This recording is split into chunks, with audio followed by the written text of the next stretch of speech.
All right, so everybody's been talking about this darn thing, so I figured I'd just throw in my 2 cents worth as well, because why not? Don't cost nothing. So, welcome to the grumpy old man blind review of the Pentax 17, a camera I've never seen, have no desire to see.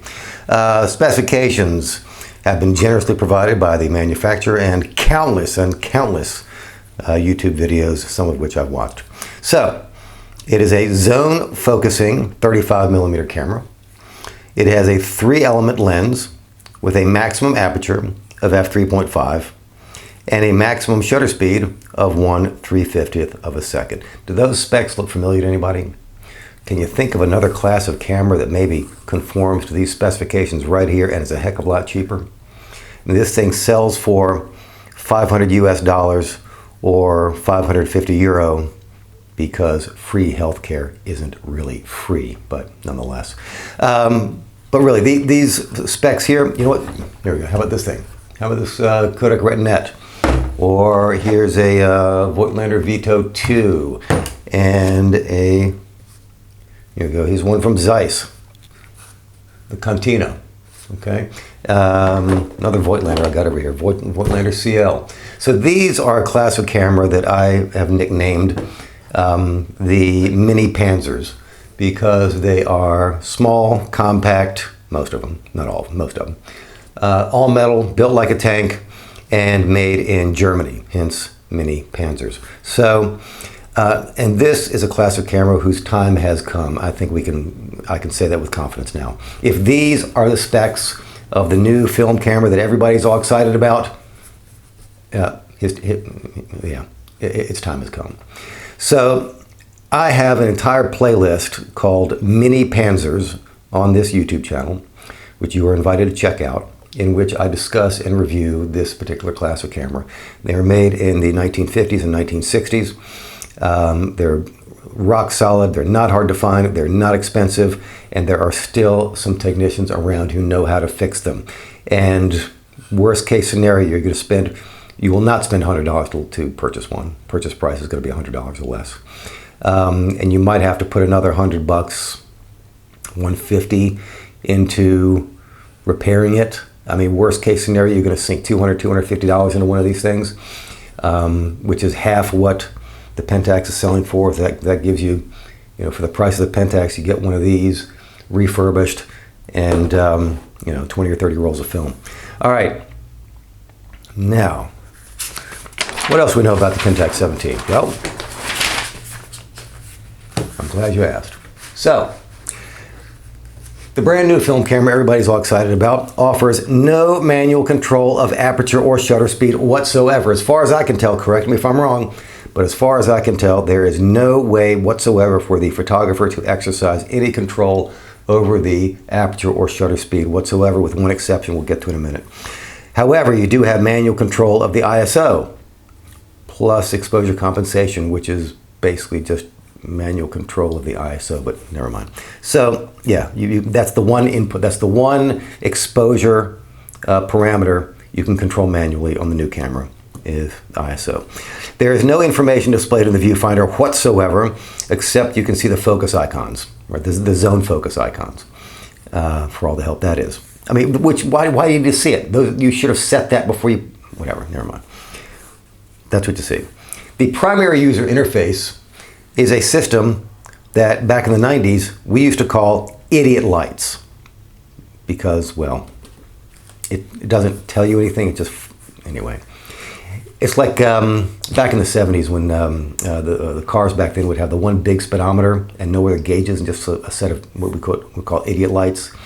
And you'd be driving along, you'd see the flash, you'd see the check oil light flash on. Of course, by that time you'd probably already blown a gasket, but that's what idiot lights are.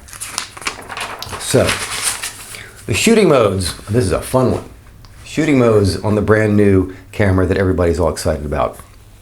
Now, back in the day, automatic on a camera, on a 35mm camera, meant either shutter priority or aperture priority. That is, the photographer chose either the shutter or the aperture, and the camera chose the other one. Well, that's not what it means on the Pentax 17.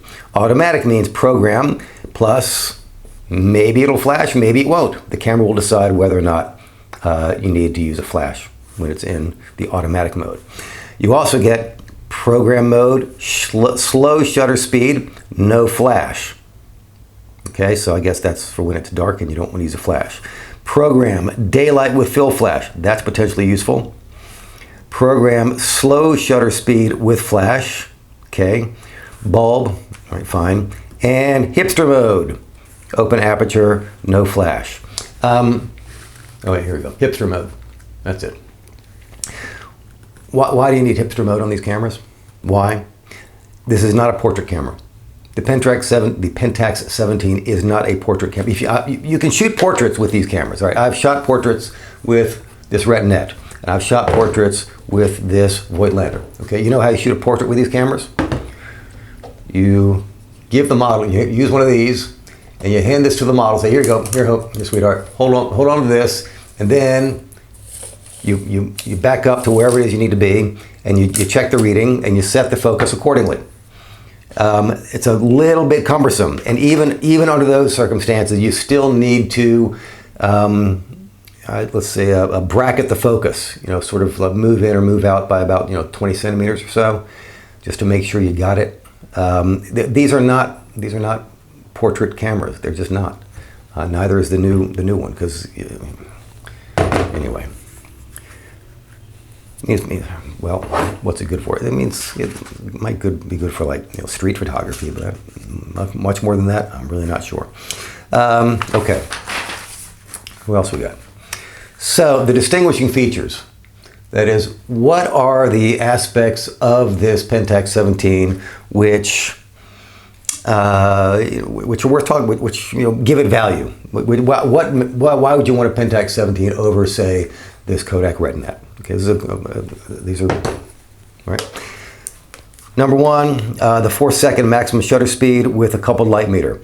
If you're the type of photographer who enjoys doing long exposures, this is useful. None of these cameras have anything like that. This camera's maximum shutter speed is, this one goes to 1 second. This one goes to, let's see, this one goes from 500th to 1/15th of a second. This Voigtlander goes from, let's see here, 500th to 1/15th of a second. And this Vito, by the way, if you want hipster cool in a camera with these rough specs, here, check this out. Here. What's more hipster cool than that? I mean, come on, seriously. And these things are not expensive and they're not hard to find. I mean, that's as cool as cool can be. And the shutter speeds range from what? Where's the shutter speeds? Range from, here we go, 500th to 1 second. Okay, so most of these, well, so the 4-second maximum shutter speed with a coupled light meter, that's great. If you do long exposures, that's useful.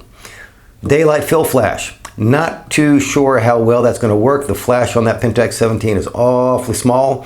Don't know how much of a difference that's going to make if you're shooting from 3 or 4 meters away. I don't know if that's enough to I mean, can you really, is that thing big enough to be a useful fill flash from 3 or 4 meters away? I'm a little skeptical, but I don't know. Maybe it is. Maybe it is. Who knows? And it's half frame.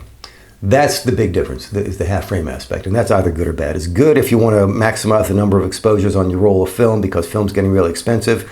But like I said, I mean, if your concern is the expense of film, man, just buy one of these, and I mean, you're going to invest maybe $200 in it tops, and with the balance of that of that cash, the price differential between this and the new Pentax, you can buy yourself quite a few rolls of film. But nonetheless, the half frame aspect is, well, it's either, it is what it is. If you want to maximize your exposures, great. But again, if you want to take portraits, this thing comes with a 25 millimeter f3.5 lens. Who uses that for portraits? When was the last time you were going to go to a portrait shoot and you said, well, you know what, it would be a great portrait lens? Well, to be fair to the Pentax, the 25 millimeter lens, the manufacturer claims that is a 37 millimeter equivalent. So when was the last time you went to a portrait shoot and said, well, you know what, it would be a great lens? How about 35 millimeters with a maximum aperture of f3.5? That sounds like a great portrait lens. That's basically what you're getting with the Pentax 17. Okay. But maybe you don't shoot portraits, maybe you do a different style, and that would be more useful for you. Frankly, I would have liked to have seen the Pentax 17 just stripped of all the electronics, just give me manual control over everything, and let the kids learn how to use a light meter app on their phones. I mean, how much would it cost to produce that camera? Just manual control. That's manual control, mechanical operation.